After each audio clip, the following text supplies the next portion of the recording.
part two of the who we are as American Baptists. Tell you a little story about when I first met Gregg. They were doing the interview for the position of executive minister, and I was working at Crosswind, and they were doing the interviews at Crosswind, and I saw him down there. I walked out and had to go somewhere, and I walked out and I introduced myself. And he said, "Hi, I'm Gregg Hemmen." And the first thing I said to him was, "I like your hairdo." You remember that? No, I don't, but that sounds very much like the Steve that I know. But I think that's the first welcome he had to the region. So he goes, "Gregg, we'll let you have at it." All right. Well, it's good to be back with you folks again. Thank you for the opportunity to talk a little bit about who we are as American Baptists. And last time when I was here, I tried to talk about big picture, tried to talk about, the 30,000 foot view. I'm going to try to bring it down a little closer to earth and locally to who we are as American Baptists today. There's a lot of information in this handout that I gave to you today. It's kind of part two of of the two parts.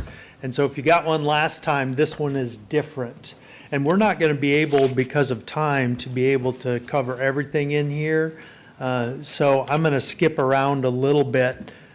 Just briefly an overview of some of the stuff that I talked about last time.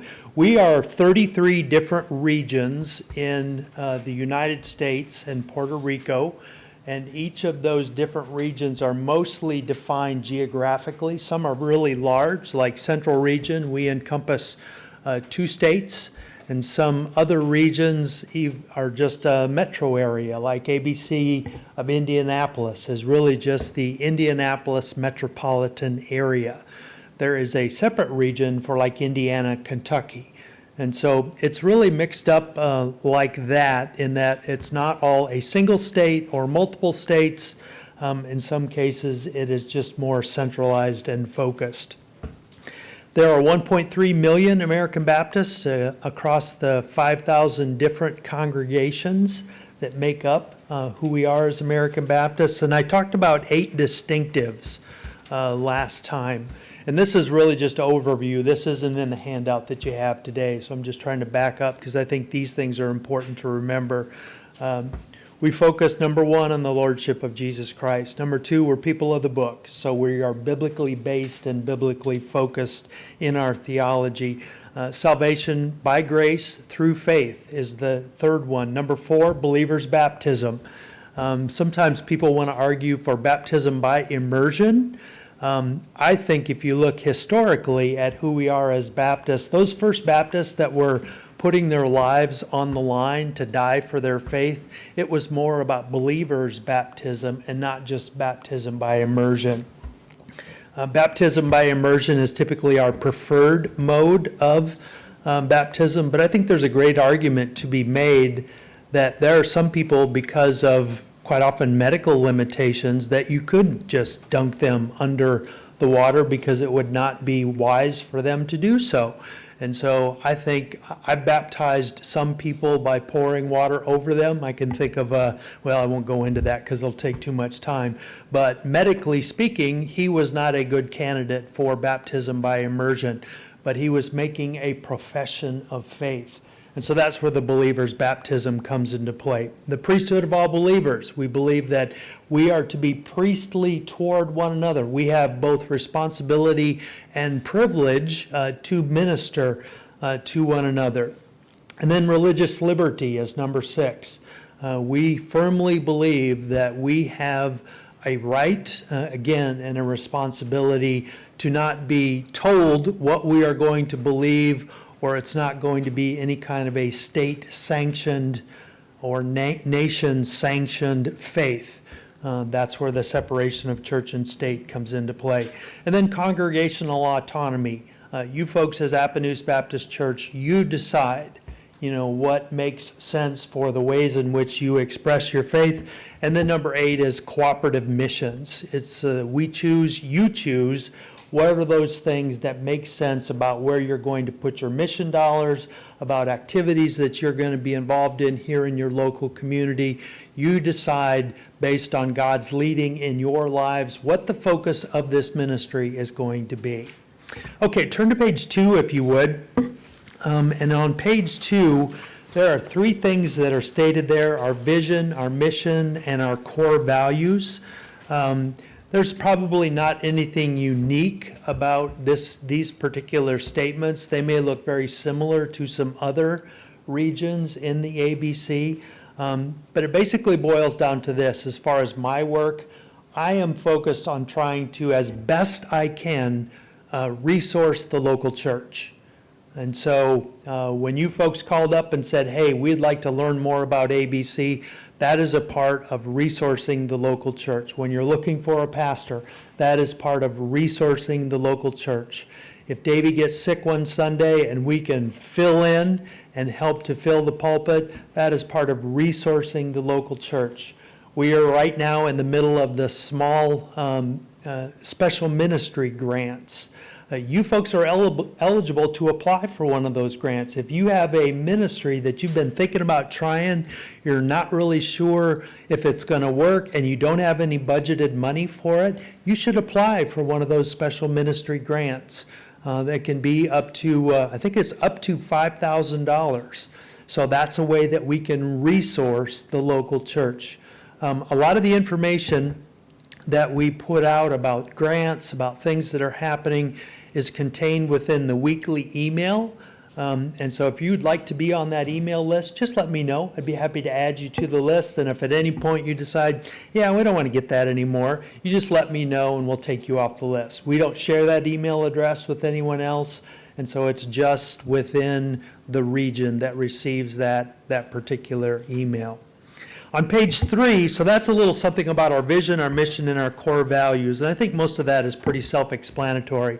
But I do take that very seriously. And when opportunities arise, if they don't really feed into this is something that is going to resource the local church, then I usually say no to that. Because there are lots of opportunities, and there are always more things that I could do that really don't feed back into that idea of resourcing the local church. On page 3, that particular page gives you a little bit of some of the demographic information about the region. We have around 190 churches in Kansas and in Oklahoma, and those the whole region is divided into 6 geographic areas. And you can see there that your particular area, I think you're in the East Central area. So your moderator is Lois Childs. She is a member at Judson Baptist Church in Kansas City, Kansas. The moderators usually have kind of a 2-year term, I think it is, and each area has their own set of leaders. And each area, part of the reason for the areas is to try to pool some times to get together, opportunities for sharing and joint mission. I think you guys, didn't you have a music event here at Appanoose? That was for the East Central area. And so you probably had people from other churches in the East Central area that came to that particular event. By the way, thank you for hosting that. And so areas have opportunities for those cooperative efforts in that way. And there are times when different churches choose to pool together resources and efforts to do things together in ministry.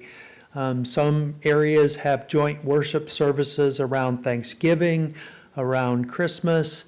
Sometimes I think one of the areas, I'm going to go down to Oklahoma next weekend, and they have kind of a worship time for those Oklahoma churches that happens several times throughout the year.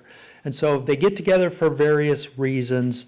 But there you can see on page 3 some of that demographic information. Turn to page 4 if you would. This is not any kind of one of those pyramid charts or anything like that. I remember growing up, if you heard the word pyramid, you kind of backed away.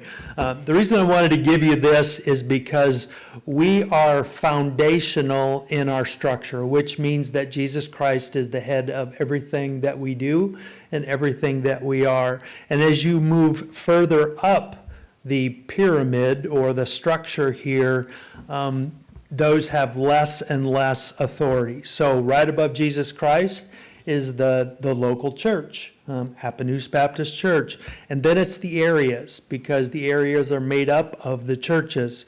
And then from the areas, the executive committee is made up of people from the areas. And then there's the board of directors. And then there are ministry and vision teams. And I'll say just a little bit about each one of those. If you turn to the 5th page, here's some information about the composition of the board of directors. And you can see there's about 22-ish people that are currently on the board. We met just yesterday in Council Grove, Kansas, at First Baptist Church of Council Grove. We move around the board of directors meetings to different locations, and we try to spread that out among the different areas of the region as a whole. One thing I would point out to you, on our board are the presidents of some of our auxiliary organizations, and examples of those auxiliary organizations are AB Men and AB Women. So American Baptist Men, American Baptist Women. Historically, American Baptist Women have been one of the really key groups that have done a lot of important work in the region.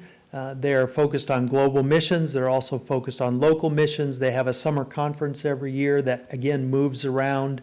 And so the AB Men are a little bit smaller organization, but they do some important work too. When disasters happen, there have been in the past tornadoes here in the state of Kansas. AB Men and disaster relief have been an important part of responding and helping out those cities and towns that have been devastated by natural disasters. We also have on our board of directors yes, go ahead. So do they have a contact person for this disaster deal? I've never heard of it. Yeah, it's Monty Metcalf down in Wichita, Kansas. He is often the head of that. The president of AB Men is Mike Justice, and he is down in Milton, Kansas. He's a pastor of a church there. So disaster relief and AB Men are technically two separate groups, but they often are kind of lumped together. So, yeah, and by the way, if you have any questions at all, please don't be afraid to throw something at me, raise your hand, get my attention. I'd be happy to respond to that. Any other questions so far? Trying to mind my time here. All right, if you would turn next to the executive committee diagram here. One of the easiest ways to think about the executive committee in the region is that it is made up of the moderators from each of the areas. And one of the key responsibilities that the executive committee has is that they function as the personnel committee for region staff. There are currently 3 full-time region staff. There's myself, there's Jennifer Schneider, and there's Morgan Espinwall, who is our administration and communications person, finance and communications person in the region office. We have a number of ministry consultants, we call them, that are really part-time people that are focused on a particular area. And so that is the staff composition of who we are as a region. And I think the rest of this particular diagram is self-explanatory. The current region president is Wallace Smith. He is a pastor of First Baptist Church in Overland Park, Kansas. And the incoming president is Ruth Clark, and she is a pastor's spouse at Judson Baptist Church in Kansas City, Kansas. So the presidency often moves around to different people, and we have a rotation where it can be clergy and male lay leader, female lay leader, and so there's a rotation, just so that we don't get stuck in one particular lane with the leadership of the region. And then the next page gives some functions of the executive committee, and I think that's self-explanatory. I want you to turn to the institutional relationships page. You may notice in parentheses that it has some of these institutions with a KP there. These are part of the Kansas plan. These are institutions that the region supports on a regular basis, and this was set up way back, I want to say 1936 is when it began. And the intention behind that was to make sure that we were not leaving out supporting any of these institutions. Now, the only way that support does go to the Kansas plan is if a church decides, hey, we want to support one of these folks directly or one of these institutions, or if they give through what's called United Mission. And if United Mission happens, then automatically there is a percentage that would go to these Kansas plan recipients. You may notice on this diagram that Bethel Neighborhood Center does not have a KP in parentheses because they are not one of the Kansas plan recipients, but the region supports them directly, and they are by far our biggest organization that we support. We support them to the tune of over $4,000 every month. So we believe in the ministry of Bethel Neighborhood Center in Kansas City. They are an important part of who we are, and we believe in what they're doing. So these are the Kansas Plan recipients there, and I'm sure that probably some of these names may look unfamiliar to you, and there may be other names that, oh yeah, we've heard of them before, or we may support them through our mission dollars or whatever might be the case. Any questions on any of these Kansas Plan or other institutional relationships that we have? All right, I'm really exciting here this morning. Look at the giving page, because people are often very curious about giving and about how that all happens. Let me say very clearly, or as clearly as I can, is that you folks decide where any of your giving goes. No one decides for you. So if you don't want to give to United Mission, you don't have to give through United Mission. Quite often churches do, and the reason for that is they want to make sure they're covering all the bases for the things that we support. And so it's just easier to give $1 or whatever the amount is, and then you can see how that dollar is divided up. And let me try to briefly go through that. Where it says giving to the United Mission Basic, 28 cents, almost 29 cents of every dollar goes to the Kansas plan.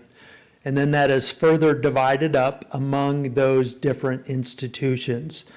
24 cents, almost 25 cents, goes to ABC USA to support any of the Office of General Secretary. Most of it goes to the Office of General Secretary. And then 46 cents of every dollar stays right here in the central region. Part of that 46 cents goes to support my salary and the other region staff. It goes to fund the different ministries that we are doing. We have annual gathering every year. So anything that we as a region do, if you give $1 to United Mission Basic, then 46 cents of that stays right here in the central region. And then as you look at that bottom portion, you can see how that 28 cents is further divided up. I know the percentages and all of that, some people see that and just glaze over, and it's taken me a long time to finally look at that in a way that makes sense.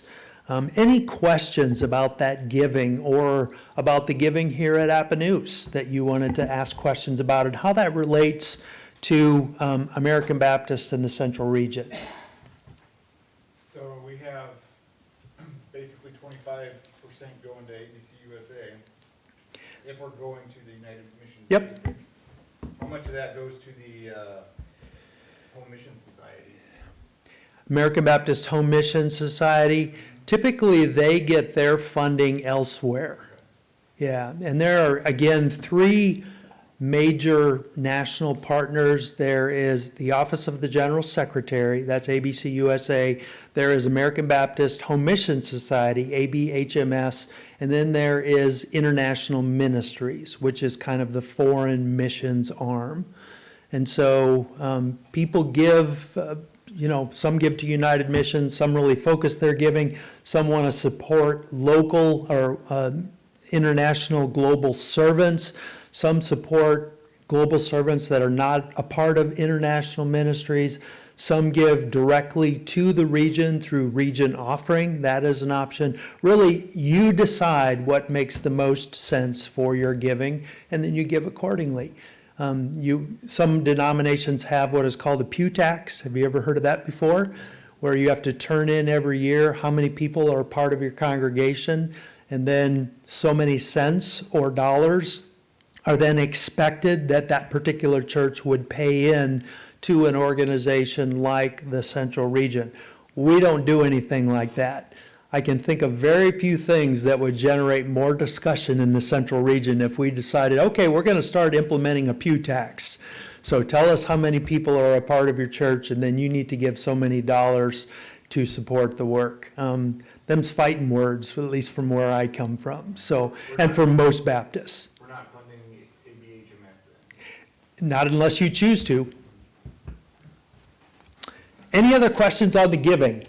Yeah. How about Ottawa University? How much money do we give to Ottawa University? It's kind of not really a Baptist university anymore, is it? Well, they have an affiliation with us, yes. I sit on their board of directors, and so I have voice there in what happens at Ottawa. They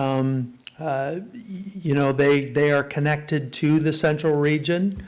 I personally, there's a lot that I believe in what they're doing. There's some aspects that I don't. And so, it's like any institution.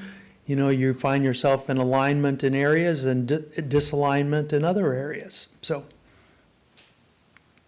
But you could see, if you look at the Kansas plan, so basically 11.75% of those 28 cents of a United Mission basic dollar would go to Ottawa University. But you do have a say-so where it goes there. I mean, what I'm saying, when you all have your meetings and what have you you're able to input on the amount of where they send our money? Aside from the Kansas plan, the region could decide to give more or give less. But as far as the Kansas plan dollars, that's locked in, because when churches give to the Kansas plan, they are expecting us to divide that portion up as it's listed here. Any other questions about the giving? Basically, if you don't remember or hear anything else, you folks just decide how you want your mission dollars to be distributed and where you want that money to go to. Okay, the vision teams. These are a couple of different entities that are basically staffed and based on need. And so vision team can be made up of board members. It can be made up of people in the region. Anyone who has a particular gift that might be useful in working in a particular area. I'm giving you two examples. I don't have them listed here. We have the Administration and Finance Vision Team, and we also have the Mission and Evangelism Vision Team. The Mission and Evangelism Vision Team, we have money that is set aside in our budget to fund short-term mission projects. We've had some people that have gone to Liberia. We've had people that have gone to Costa Rica. And so if you have folks that are thinking about a short-term mission trip and want to receive some funding, get in touch with me and we can put you in front of the evangelism and mission team, and they can decide if we have funding available to help support that mission. Okay, and And then I've got the admin finance team. You can see some of the responsibilities there. I think most of that is pretty well self-explanatory. I want to skip down, in the interest of time, to the page that says Regions Offer, because my time is about up and I want to make sure that I get to this. These are some important reasons why churches are part of an association like a region or part of American Baptist as a whole.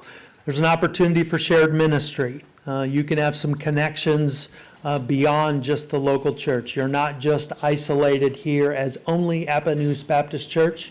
My guess is that for the most part, just being Appanoose Baptist Church, you're able to fulfill God's mission for you as a congregation without any inside interaction. But there are times when it would make a lot of sense for you to be connected to other churches and to a larger entity.